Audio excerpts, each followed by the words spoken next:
Hello, good afternoon, good morning, wherever you are. Very happy to welcome you to this second lecture in the series of celebration of 50th anniversary of John Rawls' A Theory of Justice. Today, in the second session, we have Professor Rajesh Sampath to take us through the question of challenge of democracy from the light of theory of justice of Rawls.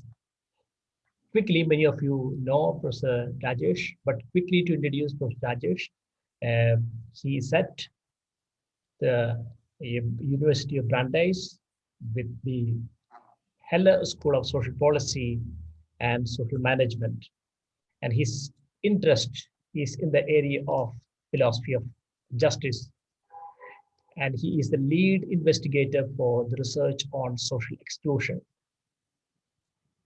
Particularly, he is interested in the questions of caste and intersectionalities on social identities. Uh, Rajesh is a well-established researcher in the field of philosophy and has several publications and awards to his credit.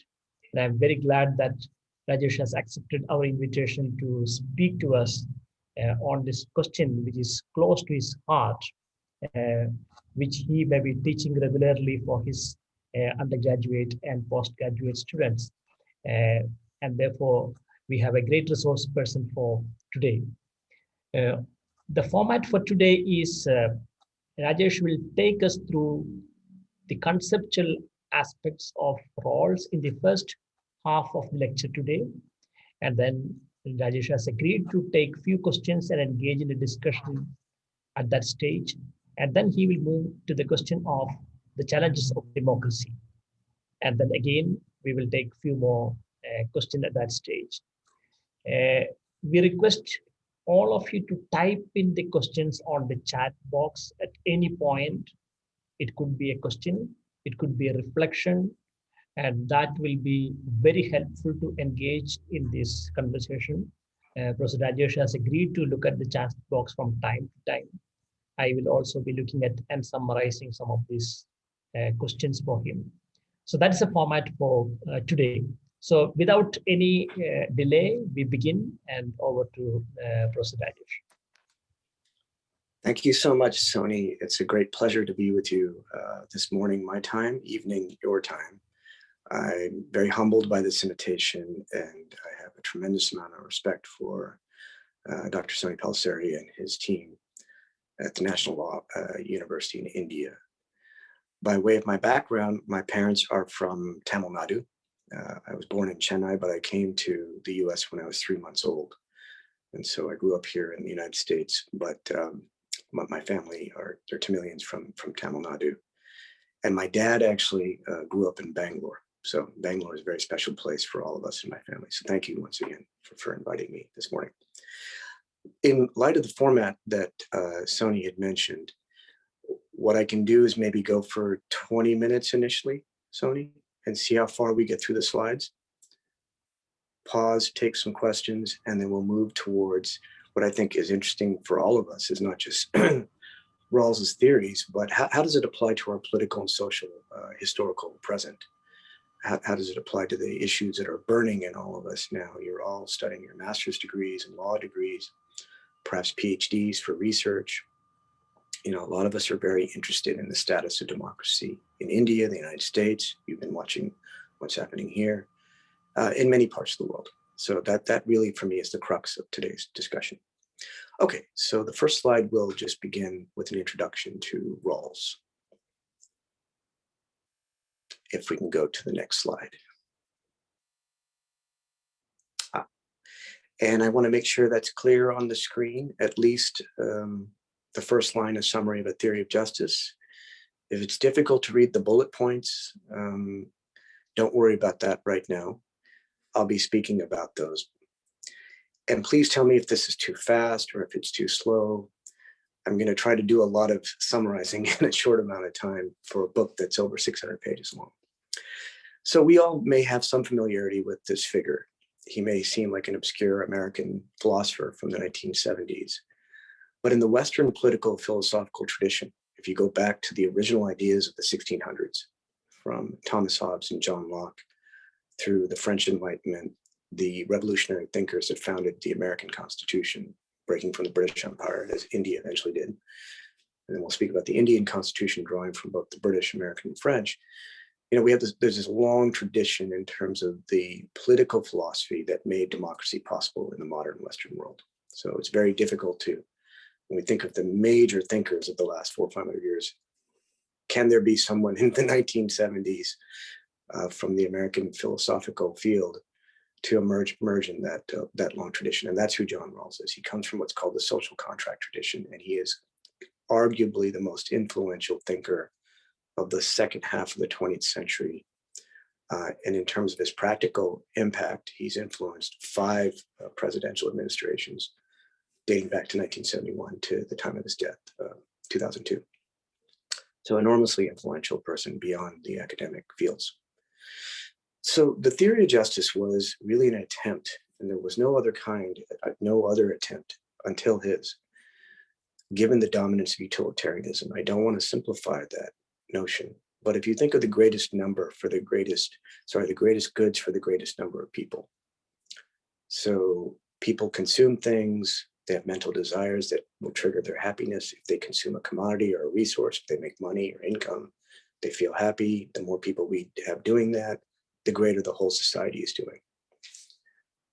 Okay, well, that's the dominant foundation for classical economics, and quite frankly, are those that justify capitalist economies. I'm going to move to the very end of my presentation. I want to return to Marx, but that's too soon. I don't want to go to Marx and the Marxist critique right now. But for those that want to live within a capitalist system, you would think that the greatest goods consumed by the greatest number of people will lead to an aggregate whole where you can measure the well-being of the entire society. $20 trillion in the US GDP. India now number 3, maybe number 2 in terms of purchase parity power, but in terms of GDP, India, China, US, dominant economic powers today, unlike 20 years ago, 30 years ago.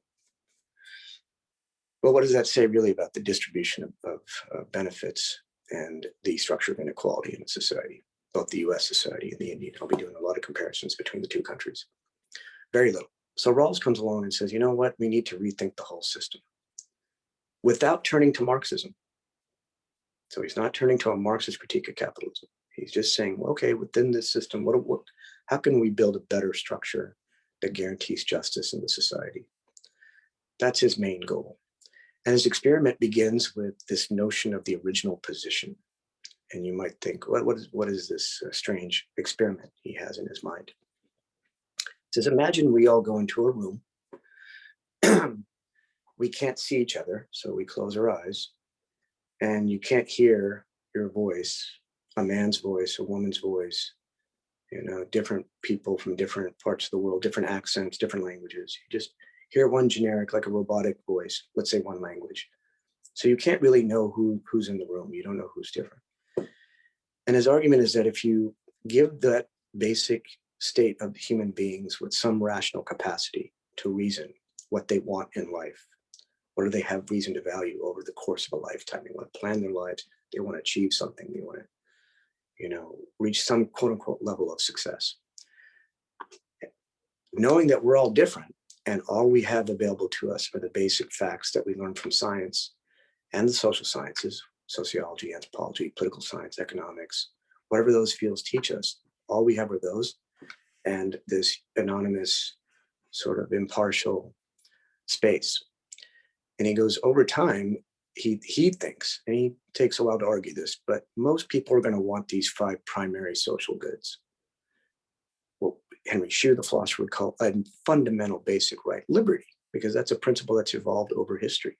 There was no liberty in antiquity, at least at the individual level, to now the democratic priority of having individual liberty, freedom. Mobility, you don't want to be born into a certain class or caste, as we'll talk about, and have no upward mobility, becoming prime minister, becoming president of a corporation, becoming a professor, the head of a media company. You want mobility. You want positions of leadership and responsibility. You want to be represented in the government so you can shape the laws. You don't want one group of people telling the rest of society how to think and feel. So positions of leadership and responsibility. My screen went away. Wealth and property, obviously, in capitalist economies, the priority of wealth and property is self-evident. And this is the most elusive one, the basis of self-respect. That's something we can debate with each other. What is the basis of self-respect derived from those other goods? Long story short, the whole theory of justice can come down to two principles that he thinks is going to emerge from this original position, where the veil is there. You can't see the other people. And the two principles are, there has to be a basic set of political and civil rights for everybody in society, not just one group, the most privileged or the most wealthy, or those in government. Every single group, every single individual society should have the same equal access to a basic set of political and civil rights. Okay, principle one. That's a constitutional democracy. Freedom of speech, freedom of the press. You can think about that. We'll compare and contrast each other's constitutions. The second principle, though, is more complex. There should be equal opportunity. Everyone should have an equal opportunity. That means there has to be basic social guarantees like healthcare and education. Give people a foundation when they're born. Health, education. You can't guarantee achievement and outcome. Different people will reach different levels of success. So no guarantee of outcome, but guarantee of opportunity. When you have that in a capitalist property owning democracy, to quote him, unfortunately, as you have in India, as you have in the US, as you have in Europe, as you have, I don't want to speak to Japan, but at least let's just talk about India and the United States. There's extreme social economic inequality. Okay, so how do we justify the fact that we can't leave this capitalist system and therefore there'll be social and economic inequality, but we want to achieve justice? That's the question. Utilitarianism, look at the GDP, don't look at the inequality or the distribution. Say if a society is very rich, like the United States, it must be doing really well. Well, look at the news. You know that our society has a lot of structural issues, and our democracy for some is under threat, and the inequality is beyond belief. It's never been as bad maybe today as it has been in the last 50 years. So to guard against that extreme type of inequality and potential chaos, Rawls tries to come up with a scheme in which you have to see yourself from the perspective of the least advantaged, the lowest classes with the least expectations. So you can say the lowest socioeconomic classes, and because of historical intergenerational disprivilege, they have the least expectations that the society is going to change. If you start from their perspective, then you can move towards a different system. This is his ideal view. I don't want to get into the details now because I know we have to move to the next slide. You want to think about before we do that, the last bullet, I'll finish the theory of justice, then I'll move to that. And I'm seeing the questions coming in. We'll see that. If we can go to the previous slide. Okay. And there is a blockage here on the right. There's a square. I don't know if people can see that. Is there a way to remove this gray square? It's blocking the right corner. There we go. Great. Okay. So we have to think of a distribution of duties and obligations, mechanisms for savings, ways to structure a scheme so that the least advantaged are the ones that benefit the most, even though there's going to be this differential in outcome and therefore differences in social and economic wealth and privilege. Okay, next slide. So having laid out the structure of the philosophy of justice and what he means a constitutional, secular, legal, perhaps diverse, pluralistic democracy, two of the most diverse and complex for different historical reasons societies in the world, as I mentioned before, the US and India. India in the post-colonial period or since independence. Maybe Brazil, we can think about them. But let's just focus on these constitutional, secular, legally structured democracies. Now Rawls moves us in this work of 1992, political liberalism. he's going to ask even more philosophical questions, maybe not so much about justice, but he wants to get to this raw fact. You think about all the complexities in Indian society between the states, the national government, the current party, ruling party, BJP. You think about the local level of governance. You think about I've been to India twice in my life, and I tell people I've been to other parts of the world. I don't say this because I'm an Indian of Indian ancestry, but literally India has to be the most mysterious, complex, complicated social structure and culture I've ever seen anywhere. And that's a very bold statement. I don't say that out of pride being an Indian, but it just seems to me that's my observation. So you think of your complexity. Well, in that complexity, there are going to be different religions.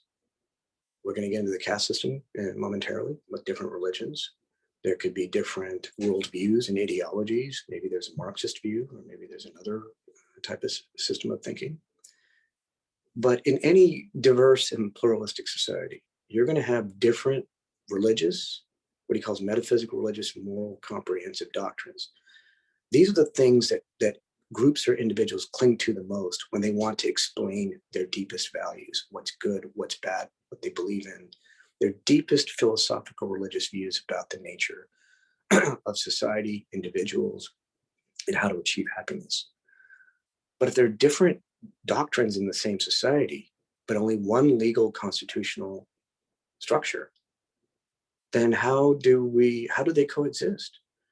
I'm going to use the US here, but we now have a 6-3 majority of what are called conservative justices appointed by Republican presidents against the 3 remaining liberal Democrat appointed by Democratic presidents, justices. Given this split, and it's this body, the Supreme Court, just like your Supreme Court, that can decide the constitutionality of what different states are doing. California, Texas, New York, they make their own laws. It's the Supreme Court that judges which state is being constitutionally sound. The problem is, because of the diversity, we don't have one group of people, one society, one state. Different groups have completely different views on everything. Gun ownership, you don't have that. That's the Second Amendment. Abortion, LGBTQ rights, which I want to talk about eventually. Totally different views. The death penalty, you have it, and the United States has it. So different views about these things. Immigration, you can go on and on. Voting rights, housing, et cetera, et cetera. Universal education, canceling debt, student debt, loans. So different groups have totally different views. How does the system survive? Well, if you looked at our last election and you looked at January 6th, some people will say, is it going to survive? We've never seen such a crisis and chaos like this in many, many years. If you've heard of the Black Lives Matter, the rights of peoples who are being oppressed by the state in terms of policing, the disproportionate level of violence that non-white peoples, black and brown peoples face with regard to police compared to white people. Okay, so we have these differences and distinctions. How do we, how does the system maintain itself? How does it get passed on peacefully?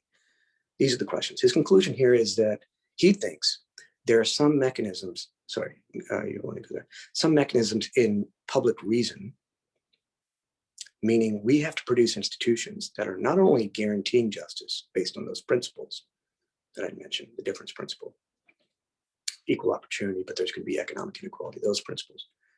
But beyond that, the public has to be able to hold those institutions accountable so you can measure some progress in the society. If you don't have that, then what's the point of having your legal, secular, constitutional democracy?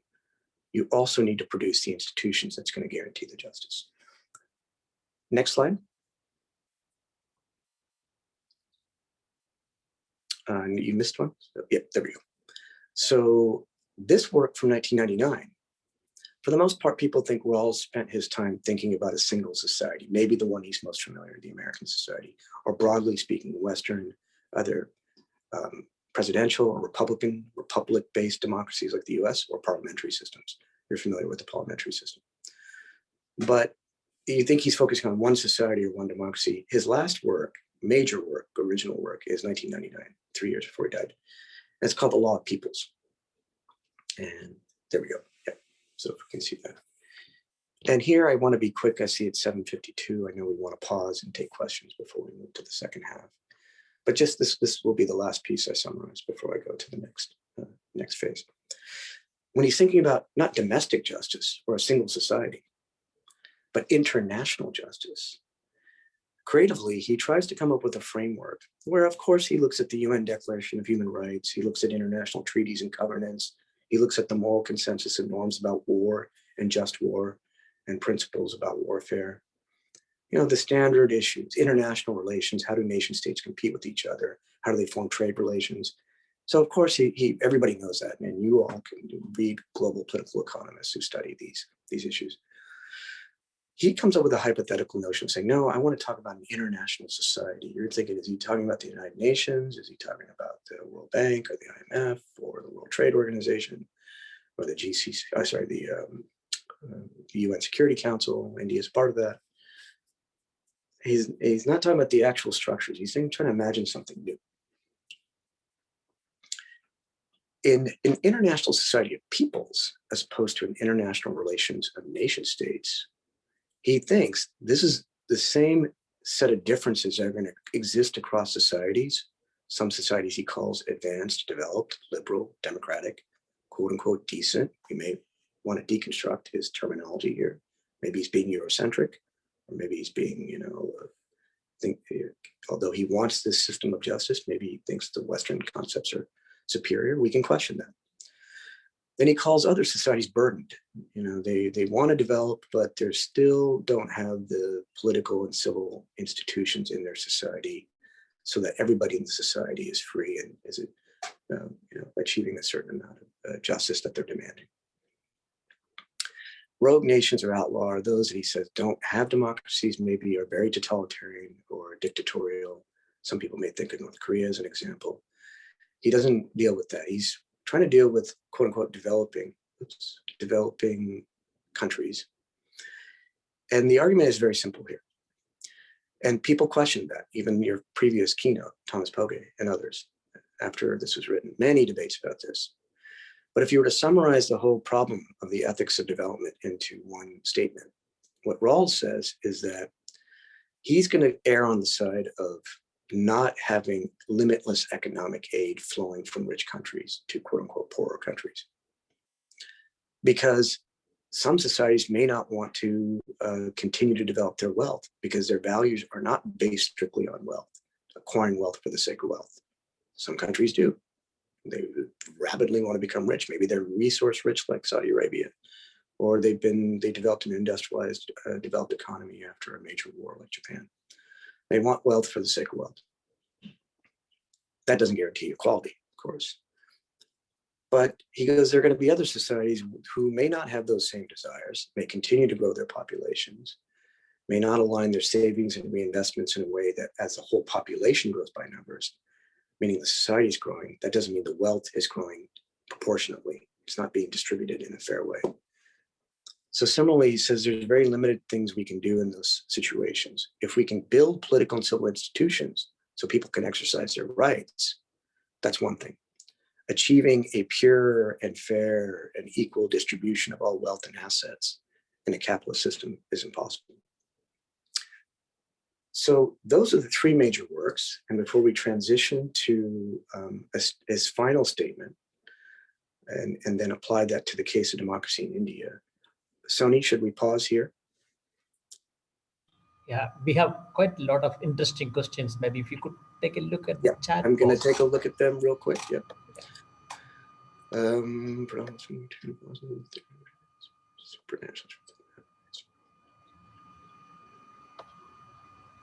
Big question there. Yeah, excellent question, Susan. Wow. Well, I would like to hear from the audience when we talk about Gandhi's view of the talisman. If yes, here's north-south divide as such. Exactly. Let's critique the north-south distinction. And what kind of compromise Rawls might have thought about.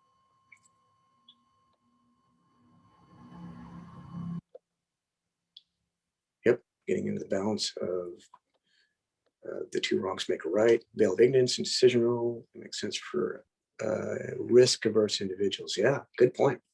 I'll address that as well. does his original position make sense? These are the people that are the most concerned. What about those that do take risks? Different concept, Adam Smith, Hayek. Sadly, please, which chapter? Black Lives Matter has generated its own very powerful discourse changes. How can we interpret this as important intervention? Yep, we will talk about that in comparison to the anti-caste movements, both in India and the diaspora. Ben, background, institutions, distribute justice. Yeah, okay, so the moral basis of these political and civil institutions. Great. So we have a lot of questions here, and I can't purport to have all the answers. And I wish if I was with you and we were in a group together in a room, I can hear from you and you can elaborate a bit.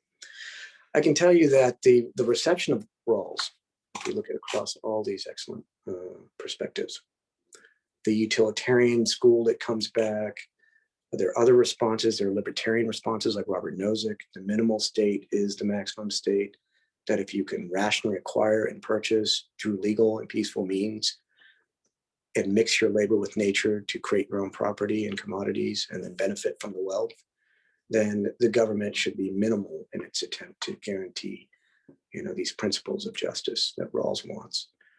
It's fair. If we all want to pay a cricketer, you watch cricket, I watch basketball, baseball, and football. Sorry, football is your soccer, so the American football. You want to pay an athlete millions and millions of dollars, but then millions of people are happy to go, spend a few dollars to go see them play, then that's how the system works and everything is fine. I mean, there are so many different alternatives to justify the societies we live in. The one that we want to focus on is maybe not that purely libertarian defense of wealth concentration and inequality, the utilitarian model that hopes the whole society grows. I haven't gotten to the Marxist paradigm yet. And then the Rawlsian model, which is, okay, can we strike some kind of balance between this pure system of inequality because of the nature of capitalism? And we don't have a Marxist critique of that yet. But, and on the other hand, utilitarianism, which hopes to guarantee progress for the whole, but has not achieved that to date. So yeah, there are many different schools of thought that argue that Rawls's systems are really, they're too ideal. What is the practical impact of his ideas in an actual society and how it functions? And some may argue that Amartya Sen's work, the Nobel Prize winning economist, you know him, he's very famous for showing that famines are not a product of resources, right?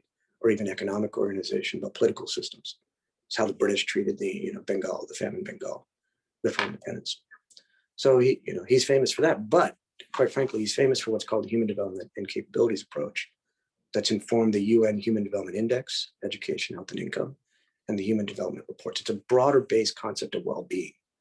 And you want to look at actual capabilities of peoples to see if they can convert them into functions that you can measure empirically.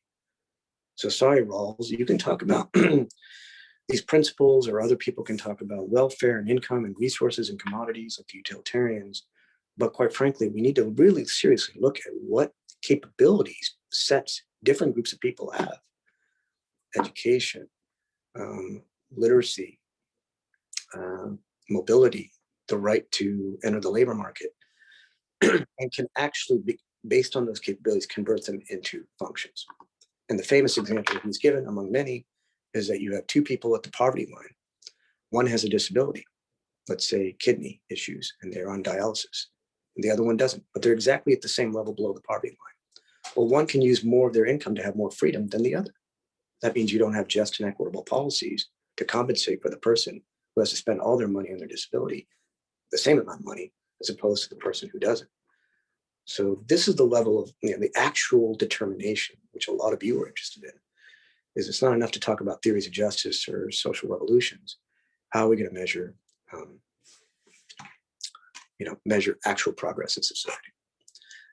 Okay, I think there are a lot of the other questions here. We'll keep bringing the questions forward.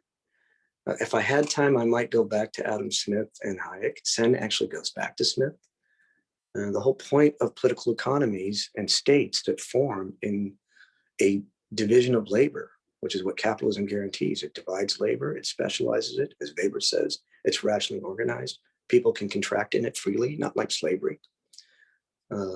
And the whole point is that that's the best way to guarantee as fairly and transparently as possible, because of competition, the true nature of what people want in their consumer societies. And then if the states tax it, you can use that. It's a great way to raise public revenue to then build the institutions that help people. And that really was the moral vision. It's not just a question of laissez-faire. There's a whole complex framework there. And yeah, we can ask what Hayek knows it. What do we do? Well, the reality is that there are people that take greater risks. And there is this, unbelievable pursuit of wealth by certain tech entrepreneurs. You have examples, but people think of Elon Musk, Tesla, and Jeff Bezos, Amazon, and then Zuckerberg, Facebook. A lot of you maybe use Facebook. So that's the reality. How do we then think about the reality of our situation as opposed to the idea? Okay, so Sony, it's 8 o'clock my time, so it must be 7 p.m. your time. Yeah, maybe we should move to the second half now. Move to the second half. Okay, so this is the side. This is perfect. This is the side I want to focus on. Justice is fairness. A restatement. Oops, I'm going to go back to the previous slide. There we go. So justice is fairness, a restatement. This was an attempt because he died earlier than expected, and some of his editors and former students came together and tried to reproduce manuscripts of what he was leaving behind. He's trying to rethink his whole life from all of his works, 1971 to 2002. And it's a great work because it summarizes everything that he tried to achieve across all these different works. But if you go to the last chapter, and this is that's the only point I have here, and then we can get into the last slide on the complexity of democracy in India, with some comparison to the US. Here he lays out 5 different types of societies, and he says that he's going to focus on what he calls the property-owning capitalist democracy. Right now, we'll just say that's India and the US. It's many societies, as you know, but we're going to focus on that. But what about socialist democracies? Well, India can be, at least from the Congress period, claimed to be that. I don't want to diminish the BJP either, but maybe they have a vision of what the socialist structure looks like. You can teach me because you're familiar with the context. But compared to, let's say, property-owning democracy, you can say, like the US, there's the socialist-minded democracies of Scandinavia. Laissez-faire, people think, okay, well, those things exist. Those are really, there's every society in the world has a complex state and regulatory structure and legal system, that, in terms of regulating commerce. So there's no such thing as a purely laissez-faire, free market. What does that mean? Welfare societies, obviously welfare provisions that based on public revenue to help people, as opposed to the market solving all problems. And then in the 20th century, at least, and what remains today, from the communist revolutions to other manifestations, were the purely socialist societies, which would have to be in principle classless, propertyless, and with a central state, typically not a democracy, because of its pluralism. Some people are going to defend wealth versus others, right? But if there's a centralized state, you can try to aspire to this equal state for all, regardless of what we think of the communist revolutions. And Rawls, in a very, towards the end, trying to look at all these different societies, he comes to the conclusion that he thinks his property-owning capitalist democracy is the best, long as you have those principles of justice to make sure the social and economic, the wealth inequality doesn't get so bad that you then destroy that first principle of democracy, political and civil rights. Here in the US, we may talk about oligarchy or plutocracy. And I can get into some of that terminology. A lot of the students in our universities and the Gen Z, the young generation, 18 to 22, millennials, young millennials, many of you, I'm assuming you're graduate students, 22 to 35, 36 years old. Gen X, me, 39 to 53. If you look at these generations compared to the older ones, there's a lot of debate now on all kinds of issues, whether it comes to socialism, climate change, in our case, elimination of guns, et cetera, et cetera. Okay, so that's the last slide. And then if you move, this is my final slide. It's the bullet points are too small. I would say what I want to leave you with, so we can spend more time with the questions if they come in and keep track of them. when I finished presenting Rawls, to be honest, and I really wish I was there, because this way we can have a conversation as opposed to me just talking and responding to questions. Rawls is the last step in, I would say, these Western capitalist, the property-owning capitalist democracies. I don't want to conflate them. You cannot conflate Canada, the UK, France, Germany, New Zealand, Australia, the United States, all very different. On this question of universal healthcare, for example, it took Obama to create it, but now the US Supreme Court, along with the Republican parties, are really trying to destroy this thing. And they've effectively changed some things about it. But it's not this free, unconditional universal healthcare that you might get in a Canadian society. So Rawls is about as far as I think this Western framework can go, because it truly is still very afraid of Marxism. There's a fear and hysteria built into the American structure, Republican, Democrat. They truly fear Marxism and the Marxist critique of capitalism. That came up in the last election with regard to, oh my gosh, Bernie Sanders and the socialists. Cancel all student debt, raise the minimum wage to a basic living structure, tax the 1%, which owns 40% of the wealth and the assets. What? Redistribute reparations for Black people given to African Americans because of the legacy of slavery. Tax all the carbon emissions, if not eliminate all carbon emissions, and go purely clean energy. Go after the oil and coal companies, foundation of our capitalist, industrialized capitalist economies. Oh my, that's too radical. Okay, let's move to the Indian context. Those are the last 4 or 5 points, and that's where we want to stay for the rest of our discussion. And you may not be able to read it here. So you don't want to go back to Rawls. Utilitarianism, greatest good, income, resource, commodities for the greatest number of people. Okay, well, that's what most people think is the best way to go. I gave a talk on the Indian Constitution based on what I read. I'm by no means an expert. Many of you are. I do know something about the American Constitution, and I know something about the European tradition of political thought, Western European tradition mentioned, Thomas Hobbes' law, all the way up to Rawls. But when I look at the Indian Constitution, what I know and what I've come to understand is that it did draw during independence. Ambedkar chaired the drafting commission, one of India's greatest geniuses. I'll talk about his legacy in a second. But drawing from the best of the British, French, and the American Constitution. But for me, going beyond that, when I read the Indian Constitution, it tries to provide a lot more than these other constitutions do with regard to universal healthcare, education, et cetera. So let's look at the genius of that particular institute. Don't call it a post-colonial or global South or Eastern.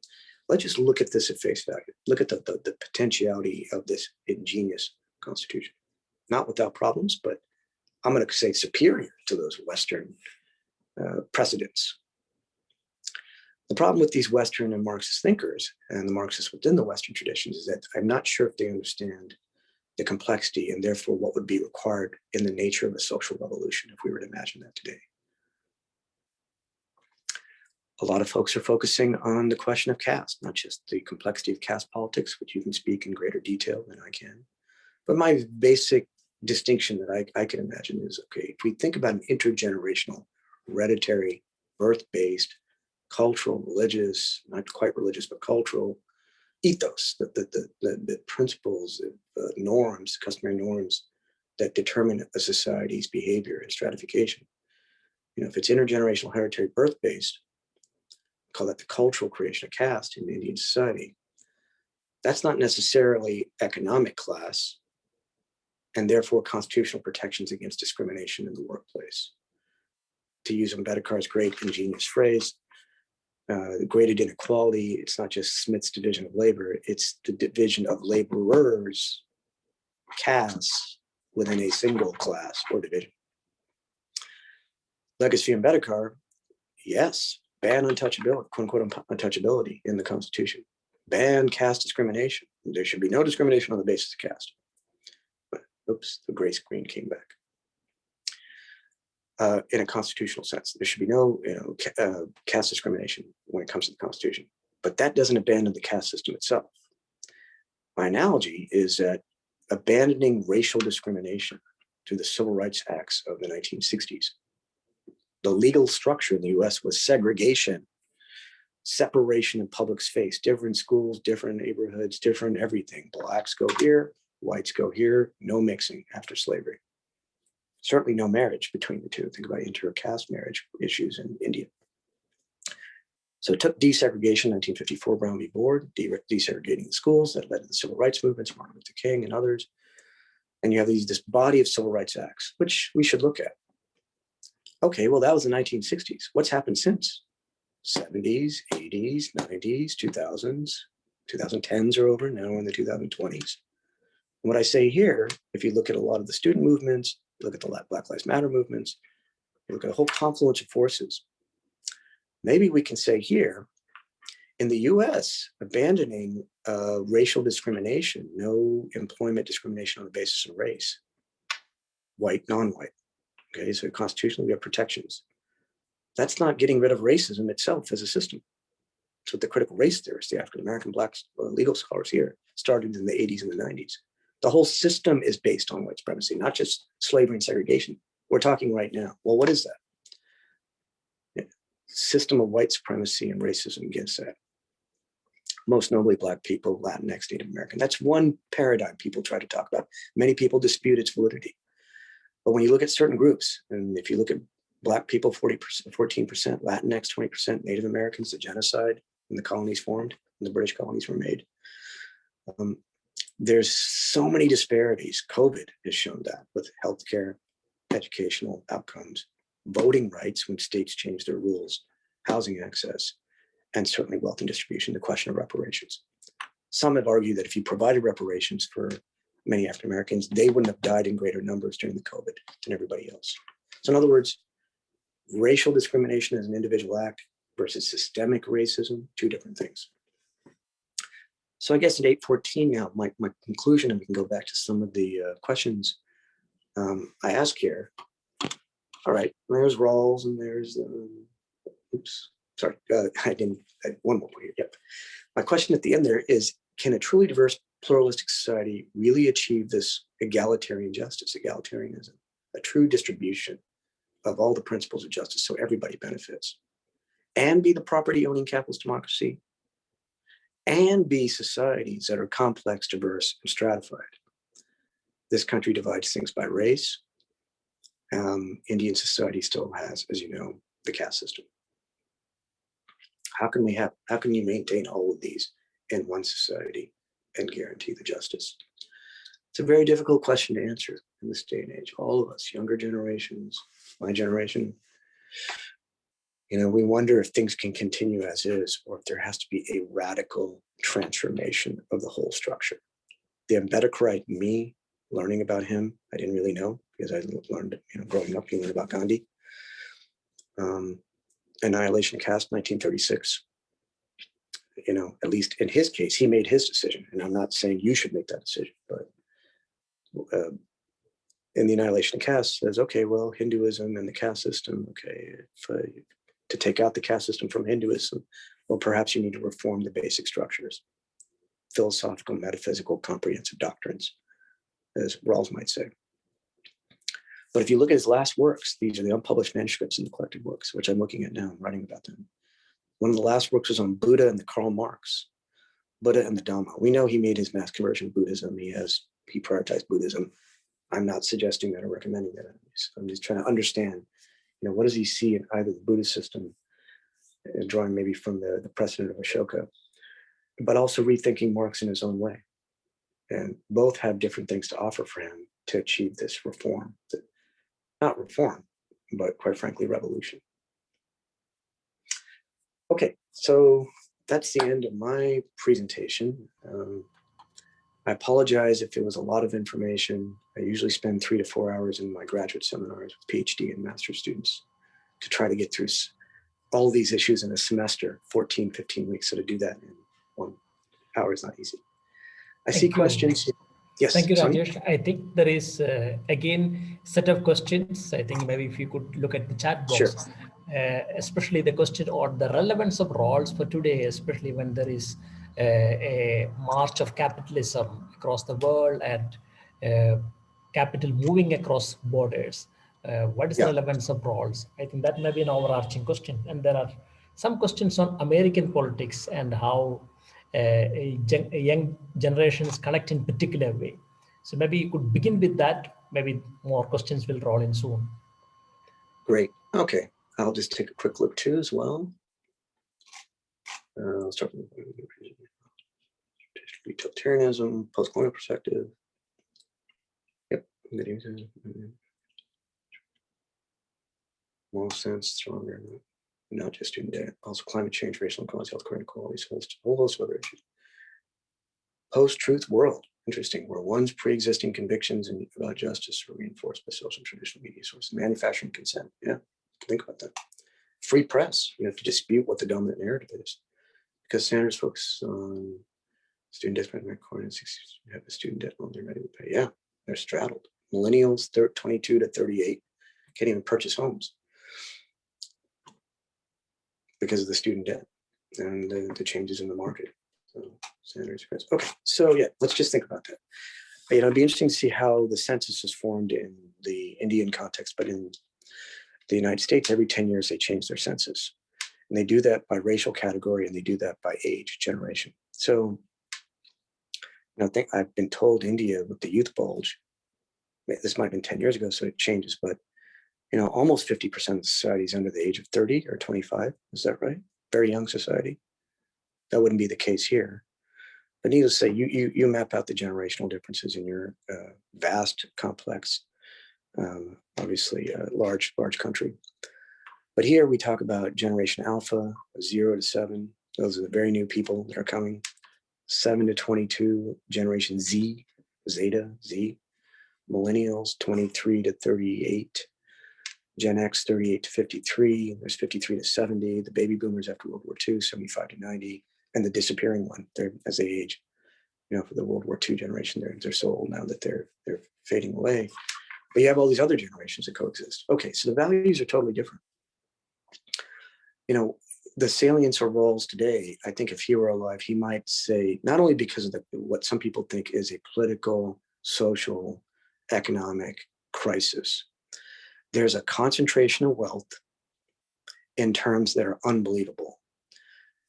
US on record, this doesn't include the black market or black money, or let's say Putin's wealth in Russia.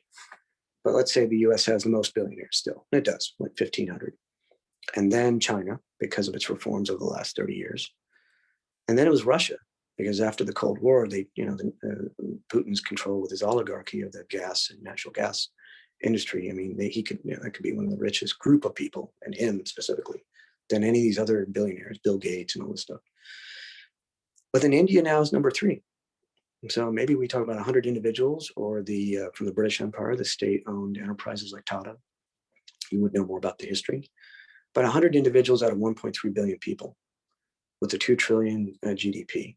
We can do the gross national income per capita. This is not, we want to talk about inequality and concentration of wealth. Regardless of the political debates about what is the best way to guarantee growth for the whole, utilitarianism, or how do you distribute the wealth? How do you tax? So just leaving this, let's just look at the raw numbers. Okay, the US, China, India. The inequality is so extreme is one thing, because there's a commitment to capitalism. There aren't any Marxist revolutions right now. China may have been founded on that, but it's a state-commanded, very aggressive global capitalist system. Hence all this new wealth since their reforms, excuse me. So, how can you have that much wealth concentration and also claim to have a just society? As the predecessor speaker, the great Thomas Pogge, who you heard from, who's had so much influence in these debates for decades and is so concerned, as you know, about the Indian context. Take the concept of extreme poverty. Extreme poverty, as he says, something that leads to an avoidable, foreseeable early death. If you had some basic level of subsistence in your society based on the healthcare and the education and the advancement of the medicine, et cetera, people should live to a certain length of life. There are obviously drug habits and alcohol and smoking. People incur diseases, et cetera. There are environmental issues, but not everybody, of course, will live to the same. But how come some people are dying sooner in certain societies than when they don't have to? And it's due to this extreme poverty. And yet the UN and others do not have still a right to development, a basic right to be free from extreme poverty to avoid early death. His argument is that from the 1970s to now, the detachment of gold from money was a big step. But if you look at the number of people that have died from that, that is more than all the deaths of all the wars across the world, 2 big world wars in the 20th century. So that's point one. More people died from that. Then he has this nice gradation. He doesn't look at the 1%. He looks at the 0.5% of the society, the rich ones, US. You can look at India too. 1%, 0.5%. And then he sees how their wealth has increased dramatically over the last 50 years. And then how much there's the 1 to 15%, top 15%, owning 85% of the society. But then there's 75% of the society. And then, the diminishment of what's occurring here. You have to focus on electricity and utilities, and sanitation, and public infrastructure, and figure out water issues. There's so much going on in India right now, not just from Modi's election in 2014. So to think about this extreme inequality and think about how impoverished larger bases of the population have become, for me, that invites a view, whether we want to reckon that or not. It's very difficult for me to talk about these things, quite frankly, in the American context, because if you bring up Marx and Marxism, which the younger generations, I love talking to them about it. They get excited because they can go into Capital, 1867, all 1,000 pages, and you read every line in it. And it's regardless whether you want to become a Marxist or a communist, just read the text and try to see what his analysis of the nature of capitalism is. Because if it's something inherent in the nature of capitalism, then we do have to dream of something new if you want to solve the climate change, global sustainability, and not have the bases of the population so impoverished that they can't continue to live. Becoming rich is one thing, surviving is another thing, but not having enough and therefore you're not able to live. I mean, if that's not a violation of a basic human right, then the right to life, not just liberty and property, but the right to life. Once that goes, what do we have as a humanity? We have nothing.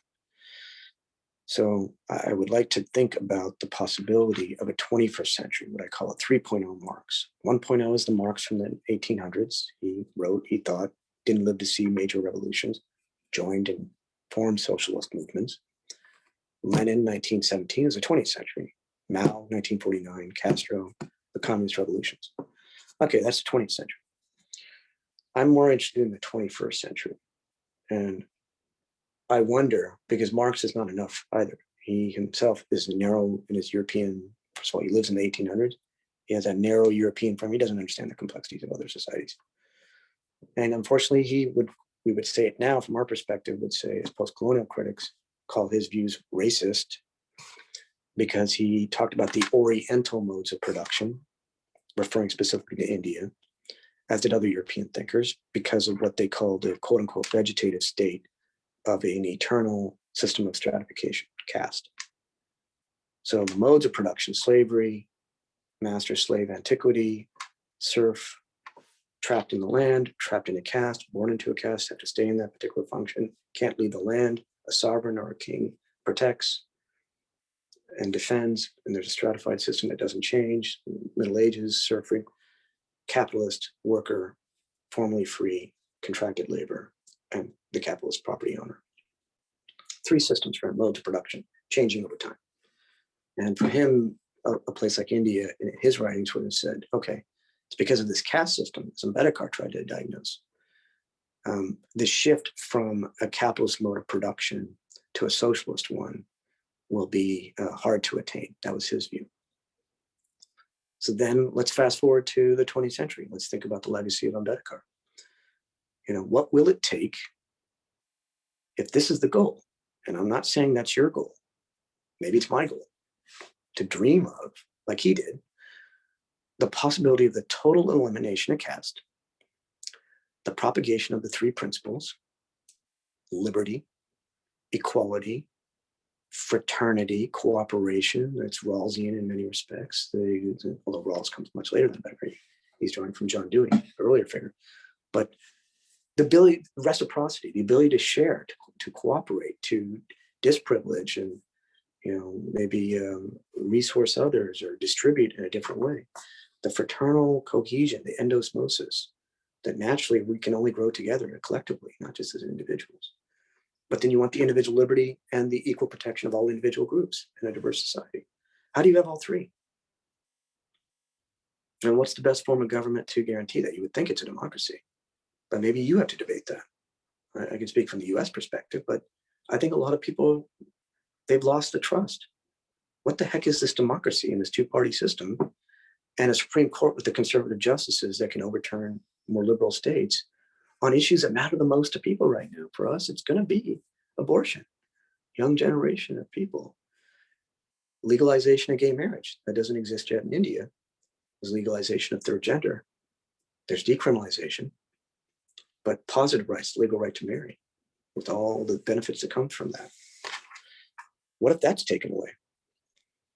Freedom from employment discrimination for LGBTQ peoples, commerce discrimination.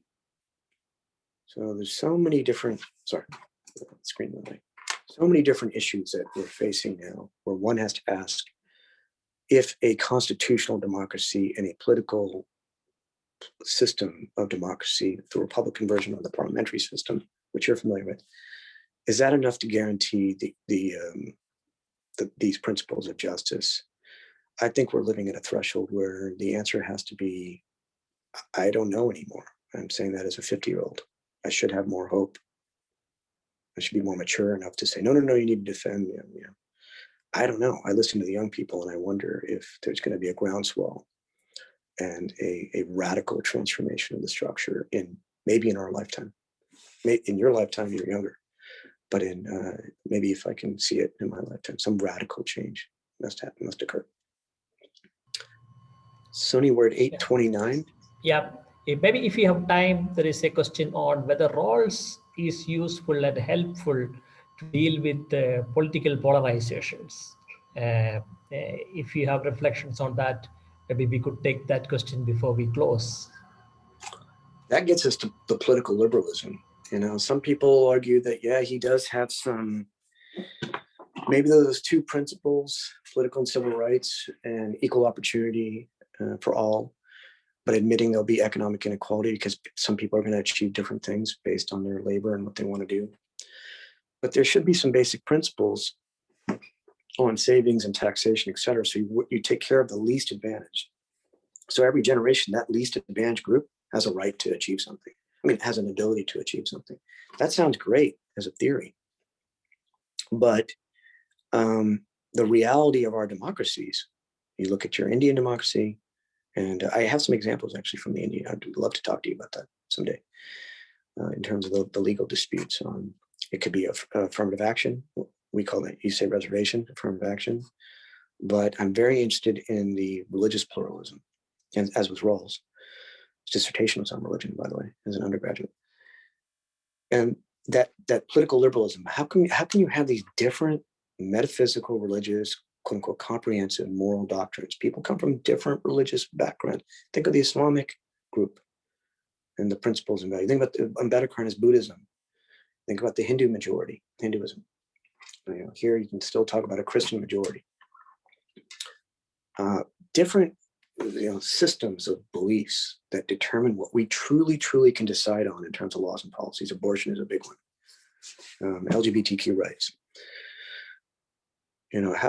How do these differing comprehensive doctrines find certain principles that can be passed down from one generation to another?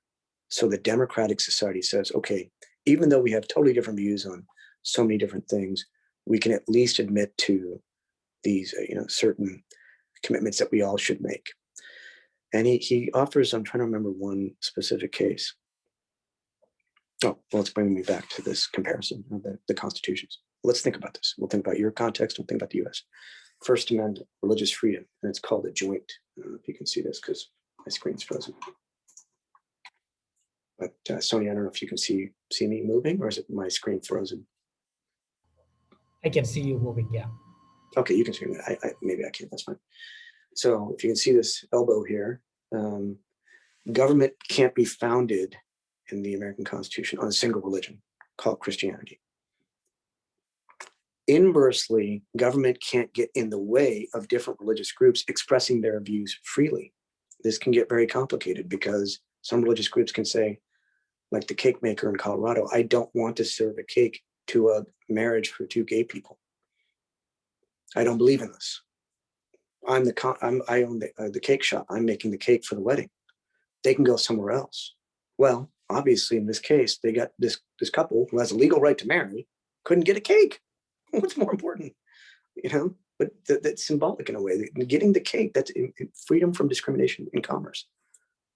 The competing doctrines in the United States impacts the state law, and look at the disparate impacts on minority groups, right? So that's one example we can think of. You correct me if I'm wrong, but Modi, we heard about this question of citizenship. So if you're Hindu, Buddhist, or Jain of the Hindu family of religions, and you live in Pakistan, Sri Lanka, Bangladesh, and you want to repatriate back to India, you can do that. But what about Muslims? They weren't included. What about India having the second largest Muslim population? First, second? Second behind Indonesia. Nigeria is coming. Middle Eastern countries are smaller. I talked to Indian Christians, and I tried to understand what the situation is. And then finally, the perennial question caste for the Dalit movements, which I support, I'm an ally with, and I write about, and I try to advance thinking about Ambedkar's philosophy and the critique of caste. Think about Dalit liberation.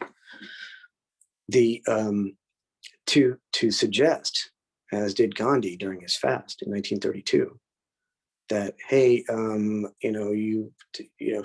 if you convert from Hinduism, which is impossible because you're born into it, right? We're all born into these castes. If we come from that system, the only way out is death, as Ambedkar said. But people attempt to convert out of them into Islam or Christianity, or maybe like Ambedkar into Buddhism. It's one thing to say that if you convert out, but you stay within Hinduism, or you go to an Eastern offshoot or derivative, quote unquote, like Buddhism, which Ambedkar argued is not the case because he claims Hinduism stole from the original principles of Buddhism and then made it its own in his work, Counter Revolution, Brahmanism, and Regicide.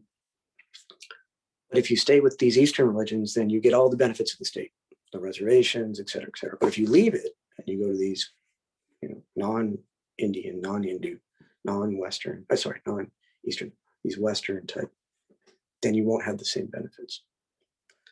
That is discriminating on the basis of religious difference. And yet that's exactly what some of us think is happening with regard to this majoritarian, nationalist, ideological sense, the Hindutva. Very complicated questions. Can you achieve an Indian society finally without caste?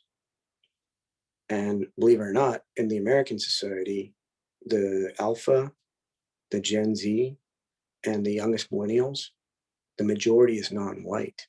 Think about that paradox. Obama, they say he's the first Black president. He's really the first multiracial. Multiracial people's fastest growing group.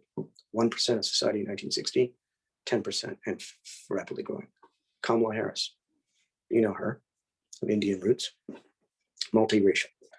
So the majority in our society is going to be non-white, and yet the entire system, according to critical race theorists, is to the benefit of whites. Well, the last time that happened, that's called apartheid in South Africa. And you saw what happened there and what's happening now. So you got to ask the same question in the Indian context. How does the wealth get distributed? How do people have the greatest opportunities? And whether you believe in your heart of hearts that caste has something to do with the impossibility of achieving that just state. You may say, no, I don't think caste is an issue anymore. Okay, let's talk about that. But some of us may say, well, wait a minute, is it really still an issue? And how do we think about it? Too simple. I simplified the issue. You know how much more complex the situation is. Okay, Sony, it's 8:37. I can keep going still. I don't know if there are more questions that are coming in or if there are other things. Sony, would you like to say a few things or? No, I don't have anything to say. I must just thank you. And this has been very gripping session. Usually we see a huge drop after the presentation, but here we could see people sticking to it, listening to your clarifications and discussions. I'm very thankful to you for having accepted and delivered this lecture. For all the members in the audience, I have just put in the chat box our series. Next week, we have another session comparing Rawls' views and Gandhian views on fairness. We had a question on talisman. Maybe we look at that question more detail in the next session. That is a little early next week, 2:30 Indian time. You will get all the invitation, those whoever have registered. Thank you again, Rajesh, for accepting this invitation. It was a great lecture. Thank you. Thank you so much, Sony. Thank you, everyone. I wish I can be there with you. And I talked to Sony about this before, but maybe in the future we can get together. I'd love to meet people and talk to them and learn from them, where we can compare Marx, Rawls, and Bedekar, many different figures, Western, Eastern, both traditions. How do we discuss these great thinkers? And then how do we apply them practically to the present situation? So hopefully we can do that in the future. Yeah. Okay. Thank you. Thank you, everybody. Bye-bye. Be safe. Be healthy.